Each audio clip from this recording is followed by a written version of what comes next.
কুরবানির 4টি বিষয় ওয়াজিব, যা অধিকাংশ মানুষ জানে না। 1 নম্বর হচ্ছে খালেস নিয়ত করা, সঠিক নিয়ত করা। ইন্নামাল আমালু বিন্নিয়াত, সমস্ত কাজ নিয়তের উপর নির্ভর করে। 2 নম্বর হালাল উপার্জনের অর্থ দিয়ে কুরবানি করা, হারাম টাকা দিয়ে নয়, সুদ ঘুষের টাকা দিয়ে নয়, হালাল উপার্জনের অর্থ দিয়ে কুরবানির পশু ক্রয় করা। 3 নম্বর শরীয়ত মোতাবেক জবাই করা। এখানে বিষয় এই জন্য বলা হয়েছে যে জবাই করার সময় দেখা যায় যে কিছু কসাই দিয়ে আমরা জবাই করে থাকি, কারণ সে কসাইরা তাদের মধ্যে নয় কোনো নামাজ, অজু গুছুল, পাক পবিত্র, হালাল হারাম, তাদের মধ্যে নেই কোনো সুন্নতের আমল, না তার কোনো নামাজ রোজা, না কোনো একটা আমলের সাথে তার সম্পৃক্ত নয়। এমন কসাইকে দিয়ে কুরবানি করা মাকরু তাহরিমে। এতে হায়দার শরীফের ভিতরে আসছে, ফতোয় আলমগিরি, ফতোয় রশিদের ভিতরে এবং ফতোয় দেওয়ান, ফতোয় রহমানের ভিতরে বিভিন্ন ফতোয়াবিদ কিতাবের মধ্যে মুহাদ্দিসিন কিরাম, মুফাসসিরিন কিরাম ব্যাখ্যা করেছেন। এর 3 নম্বর গেল। 4th নম্বর হলো একমাত্র আল্লাহর জন্য কুরবানি করা বা মানুষকে দেখানোর জন্যে কুরবানি না করা। বন্ধুরা আমার, এই যে 4টি বিষয়, যে কুরবানির 4টি বিষয় যে ওয়াজিব, আমরা কিন্তু বিষয়টি অত্যন্ত গুরুত্বপূর্ণ, এই বিষয়টি কিন্তু আমরা জানতে পারলাম।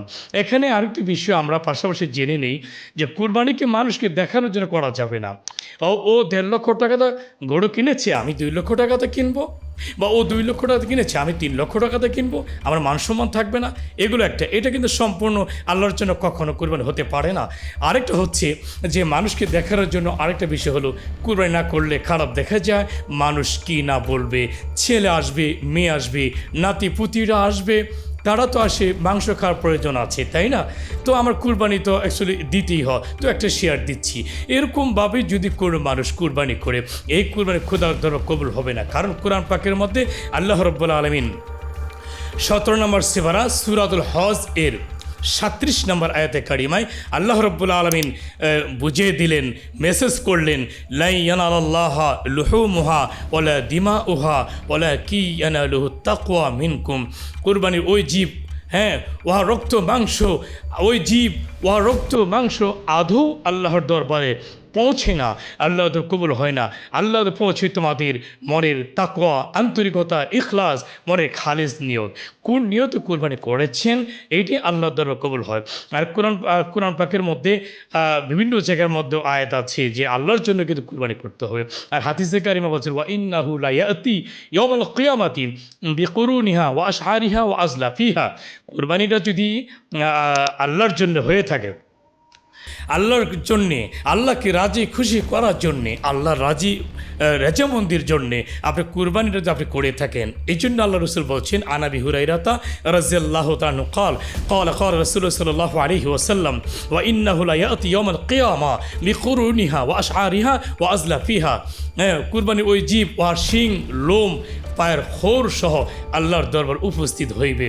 হ্যাঁ, আর ওই জীব আল্লাহ রাব্বুল আলামিন ওই কুরবানির জীবটা যদি আল্লাহর জন্য কুরবানি করে থাকেন, আল্লাহ পাক ওই কুরবানির জীবের জবান খুলে দিবেন, আর ওই কুরবানির জীব মনিবের জন্য দোয়া করবে, হে আল্লাহ তাআলা, আমাকে আপনার সন্তুষ্টের জন্যে কুরবানি করেছি, ইনি আমার মনিব, হে আল্লাহ আমার মনিবকে ক্ষমা করে দাও। সাহাবায়ে কেরাম রসুলকে জিজ্ঞাসা করেছিলেন, ক্বালু ফামা লানা ফিহা ইয়া রাসূলুল্লাহ, ইয়া রাসূলুল্লাহ সাল্লাল্লাহু আলাইহি ওয়াসাল্লাম, কুরবানি করলে কী লাভ, কুরবানি করলে আমাদের কি ফজিলত? রসুল বলছিলেন, ক্বালা বিকুল্লি শাআরাতিন হাসানা, ক্বালা বিকুল্লি শাআরাতিন মিনাস সুফি হাসানা। কুরবানি করলে তোমাদের 2টা লাভ। একটা হচ্ছে ক্বালা বিকুল্লি শাআরাতিন মিনাস সুফি হাসানা, যে কুরবানি পশুর গায়ে যতগুলি পশম আছে, একটা পশমের বিনিময়ে একটা নেকি আল্লাহ পাক তার আমলনামা লিখিয়ে দিবেন। 1 নম্বর পুরস্কার।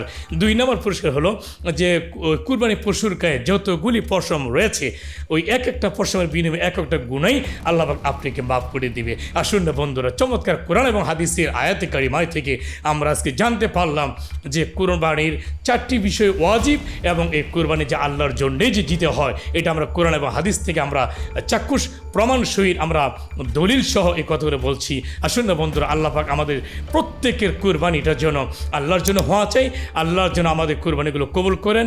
এই কুরবানির মধ্যে আল্লাহ রসুল বলছেন ফাতিবু বিহা নাফসা, তোমার উদার মন খুলে প্রাণ খুলে আল্লাহ রসুলের সন্তুষ্টির জন্য কুরবানি করে যাও। কারণ কুরবানির সময় একমাত্র কুরবানির মতো বড় ইবাদত আমল আল্লাহর দরবারে কোনো আমল হইতে পারে না।